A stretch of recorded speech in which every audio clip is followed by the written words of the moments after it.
Alright guys, we've got this Ford F-150 crew cab short bed, manufactured in 2003, so probably a 2004 model, with a 5.4 liter V8. Let's just get a good look at this car here and see just what it looks like. Oh, she could use a wash. It's been a little while. Oh, look at there. Got a little rust there. There in the cab corner. In the bed. You know what? I'm actually thinking this was probably used in NASCAR. I'm thinking that's a little unsanctioned weight reduction going on there. I try to save a few pounds. You know, I hate these stupid guards. They look really good when they're on the car. The problem is water gets down behind them, works its way down, and it just kind of pulls up there, you know, and that rust kind of starts going. Next thing you know, you got air conditioner. Same thing here. You can see the water's worked its way down here. Came down here, and this stupid rubber flap right here just caught it, and all just pulled up right there and rusted the hell out of it. I don't even know how this is possible right here. Somebody must have taken a torch to that before the big race.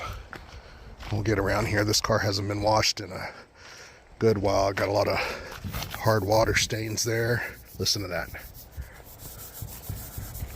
Just like an emery board. Ladies can come over here and get their nails did right on the car.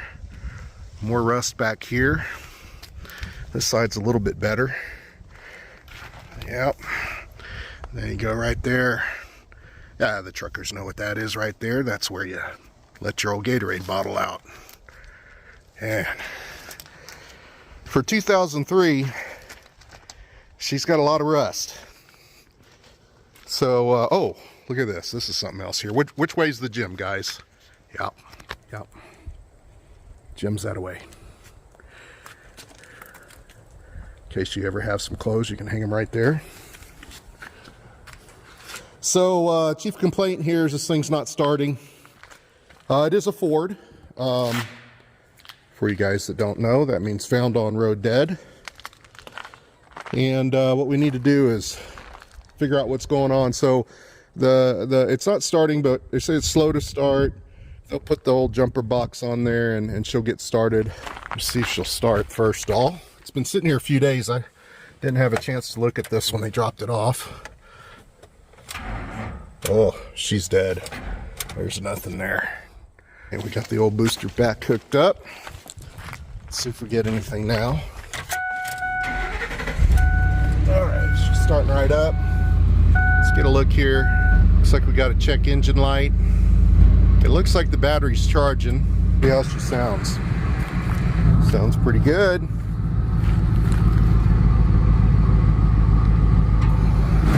I'm hearing exhaust leaks.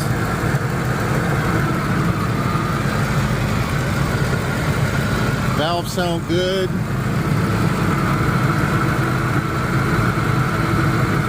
right. Let me go get my meter. We'll do some testing. All right, guys. So what we've done here is just disconnected the positive negative connection. This car's been sitting here for about 20 minutes. I'm going to do a little test. Just looking at the battery, it doesn't look that old when you compare it to the rest of the car as far as how it looks. So I was just looking here, and it looks like it's marked out on December and 1 here.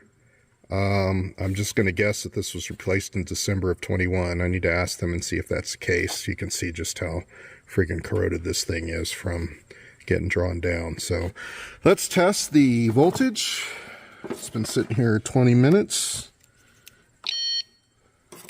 And what do we have here? Oh yeah, she low. So she's either got a burnt cell from getting drawn down, or low. It's probably going to need a new battery. But while we're in here, I'm just going to test for a parasitic draw. And we'll kind of start there since I'm already here, and it'll be super easy to do. So let me get my meter set up. Okay, I've got everything set up here. I'm just disconnecting the battery completely and using the old booster box here to provide our 12 volts since the battery's only reading 10 volts. We're set at 10 amps here of draw. Let's see what this thing is doing here. We're hey guys, always test on the negative side, not the positive side, so you don't hurt yourself or get shocked. But here we go. We're connecting now.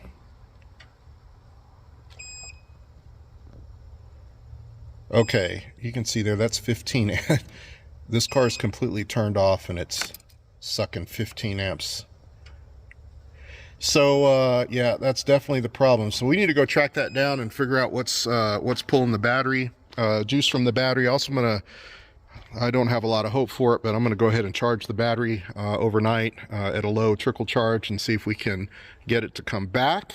So this car is owned by a guy that just graduated high school, good friend of mine. And you know these high school kids, guys, we're talking, they got to get the old amps in here and the new radio. Look at that, JVC radio. Oh man, probably got a 10,000 watt amp in here, I'm guessing. Took his girlfriend out on an old country road to show it off, and shit, somehow she kicked the dash and probably shorted the whole thing out. They've never told me anything about electronic smell in the car. So yeah, first thing I'm gonna do is look for accessories. There is something sticking out of the dash right here. I don't know what that is. Oh yeah, that's beautiful, guys. You know what that is? That's a parking brake controller there. So you know, if you don't have a way to hook it up, just stuff it right in there. You know, stuff it right in there. There's no need for anything else. You just stuff it in there. I pulled the old panel off down here. I wanted to take a look at this brake controller. Anytime I've got a parasitic draw, a lot of times it's just due to bad installation of some type of an accessory. This thing, I believe this is the manufacture date, 1/2004, which makes sense because this is a 2004 Ford. And look at this, the old kids must have put this in for them. If you don't love your life, this is really the way to go. You know, just use the old wire nuts on stranded cable inside of a car. Those things will vibrate around and eventually break off and the wires will get disconnected. You'll be going down the interstate, I don't know what, let's call it 90 miles an hour, and the trailer will start swaying. You'll reach down there to, you know, move the old manual lever across to get everything leveled out. And because it was jammed up in the dash the way it was like that, I mean, there's no way in the world you're going to reach it anyway. But the next best thing always when your trailer's swaying is just jam on the brakes. Just jam them on. And that'll really get the thing going good, and you'll be on your side, and before you know it, every car in the interstate's going to be plowed into the back of you. And some guy's going to go, well shit, there's a wire nut down here on the floor. Anyway, let's get this cleaned up. All right, guys, so I went ahead and put a new battery in. That other battery, charged it all night and only had 11 volts in it, so it was definitely no good. So we got a new battery. I fully charged this battery. It's at 12.8 volts right now. I also, just on a whim, I took that brake controller out of the circuit by pulling the fuse on it, just thinking, that might be what it is. So we'll go ahead and do a quick test and see kind of where we're at now. So just for your information, you need to put the car in sleep mode. So so the doors closed here, and then here on the driver's side also, I kind of push this in so it's locked in this position so the car thinks the doors are locked. The keys were in and we locked the doors. So now we're going to go ahead and rerun our test. Remember last time we had 15 amps of draw coming through here. At that rate, it'd only be a few hours before it couldn't support itself. So I'm getting ready to touch it. And you can see there it's showing 0 across the board. So we definitely got the parasitic draw sorted. It was that brake controller. I'm going to pull it out of the loop. And there's another reason why we want to make sure that brake controller's out of here. To be honest with you, this car should not be on the road. I was looking at the car, and remember this rust here? We talked about the old air conditioning for the NASCAR weight reduction here. Well, as you look back up in here, You can see here the leaf spring connector here, and just above it, the frame is completely rotted out. In fact, it's cracked damn near to the top in the front, and it's cracked almost all the way around in the back here. There's only one way to fix this, and it would take a good bit of welding. It's even cracked up here. We'd have to sandwich all this with good steel, 1/4 inch mild on both sides, and it's just not worth the work on this car. So anyway, I'm gonna let the guys know kind of what's going on there. Let's go ahead and get this thing buttoned up and out of here. Okay, so there you go. They came and picked up the truck. It's running just fine, no other issues. We just stumbled upon that brake controller. That was just a gut reaction to pull it out of the loop because it just looked completely out of place. Normally what would happen here is you would actually test the current draw at each fuse location in the fuse box, isolate the circuit that's giving you the issue, and then go find out what's on that circuit and figure out which one is causing you the issue. Just on a hunch, I pulled the brake controller out of the circuit and everything's fine now. So it's running fine. The bigger issue is this frame. I mean, it is cracked. It's cracked a lot. It's cracked in some key places. You know, it's probably just fine if you're going down the road and you know, not having any issues. But the moment that somebody pulls out in front of you and you got to do a hard brake and turn the wheel at the same time, there's a good chance that frame's going to crack right in half and you're going to be in a world of hurt.